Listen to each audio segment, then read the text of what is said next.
It's very necessary that we talk about our continent. I think this is very alarming, what's happening right now in Sudan. And before we make any comments, let's just watch this video. I'm going to come back and make a comment a little bit later. High risk of biological hazard.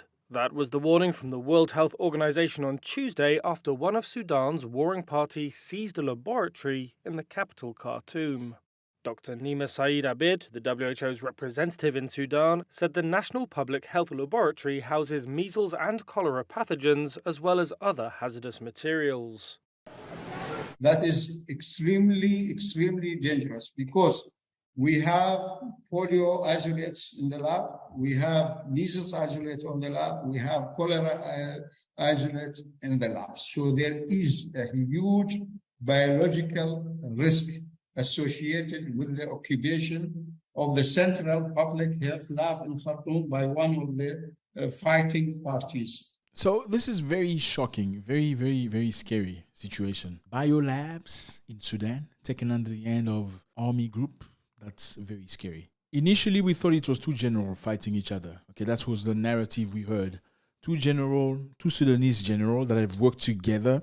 The General Al-Burhan against the General Adam Dagalo. They were actually fighting each other, looking to see who's going to run the country. After toppling the previous president, they got into a situation where they were discussing on who's going to be the president. Who's not necessarily the president, but who's going to run the army, and I can understand that. That happens quite a lot in these kind of situations. Then we heard CNN come up with a story saying that there were members of Wagner groups in Sudan. Watch this.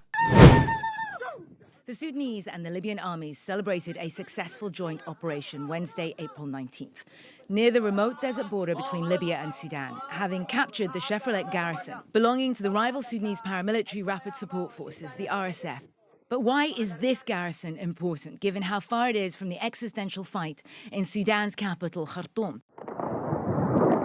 Because CNN can reveal that the fight in Khartoum is being influenced by what was happening at that garrison, a Russian resupply campaign backed by a key regional player aimed at turning the tide in Sudan's war in favor of the RSF, who have been a key recipient of Russian training and military aid.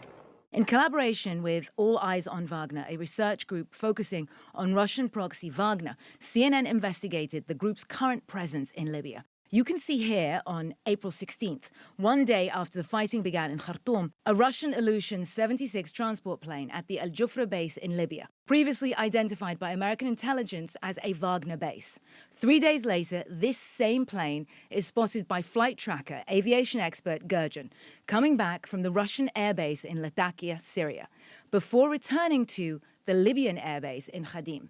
Images of that same plane began circulating online April 17th, heading in the direction of Sudan.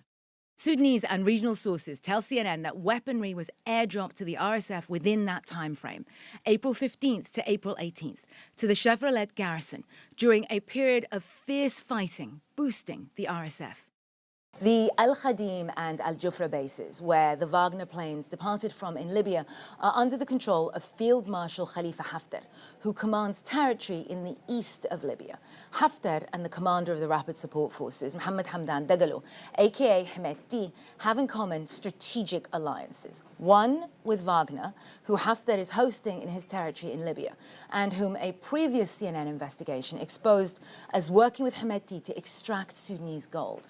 A second with the United Arab Emirates, who tapped Hemeti to send forces to the conflict in Yemen and backed Haftar in the fighting in Libya. So how crazy is this? So we first think that it's Sudanese fighting each other in the name of power, in the name of freedom, in the name of democracy. Then we hear, as per CNN, there are members of Wagner groups, Russian soldiers in Sudan. That makes it even more complicated. Then we hear that there are military from the US that are brought into Sudan in order to evacuate US personnel. Isn't that a little bit crazy, a little bit worrisome? We first think it's Sudanese with themselves, fighting each other, right? Let's just think here. Sudanese fighting each other. Then all of a sudden, this Wagner group, and then Americans fighting each other on a proxy war, because it is clearly becoming a proxy war in Africa. When did it be acceptable that two foreign countries can just come to Africa? Okay, let's just go mess over there.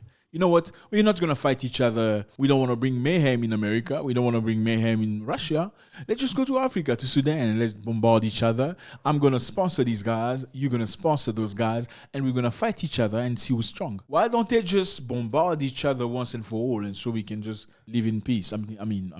That's another alternative. We don't need a war in Africa, do we? So this is not just about the war. This is now a real problem. It's an health issue, an health hazard. We're talking about P4 laboratories. These are labs that keep the most vicious viruses you can possibly imagine. Yes, more vicious than Ebola, more vicious than any other thing you can think about. Okay, and this is within working frame of citizens. And one article says that one of the labs has been occupied by army, like armed soldiers, armed military personnel. They have made it a military camp. So they have literally transformed the lab, the biolab that's got viruses and bacteria and superbacteria into a military camp. How intelligent is that? Now, what do we expect happening later? What can we expect? I mean, as thinking humans, what can we expect to happen? When human beings out of their own will, or whether, we don't know, maybe they're lying to us, we don't know. I mean, let's go with the first one. Human beings with the right brain, going to a lab and transforming it into a military camp. What can you expect out of that? You got it. Let's say maybe it's just a lie. Maybe they're just using that as an excuse. Now, is that not an excuse good enough to spread whatever they want to spread in the name of, okay, military personnel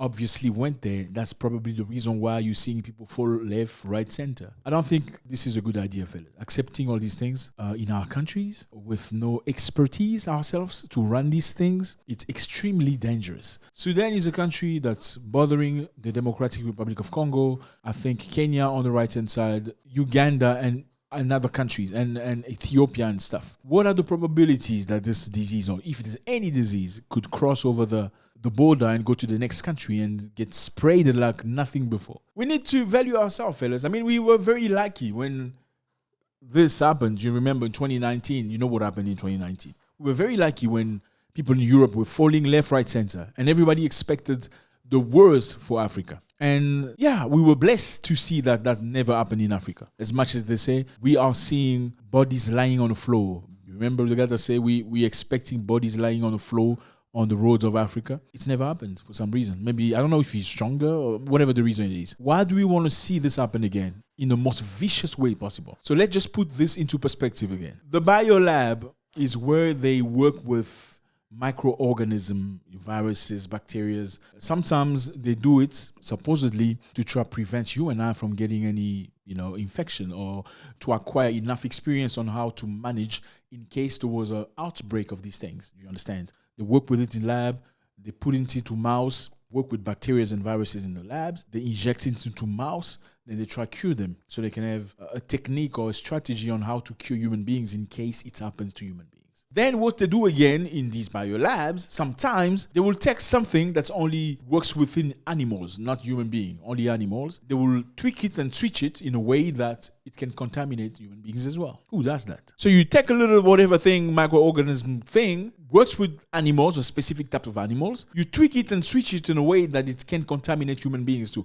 What are you looking to achieve? So according to them, they're trying to obviously prevent you from getting infected. So what they're going to do is they're going to tweak it and twitch it in a way that it can contaminate human beings. Then they're going to work on something to prevent it from actually getting to you. Then they create something to prevent it from doing you any harm. Is that intelligent, or is that a way to make money? You tell me. Why would somebody in a normal mind state would just take something and tweak it and twitch it in a way that can, infect you? Then his ultimate goal, quote unquote, is perhaps trying to find a way to protect you in case this whatever thing in his initial state would have never contaminated you. They changed it so it could contaminate you. Then they found a cure for it for you. Capitalism for you. Yeah. So Sudan is going through the most right now.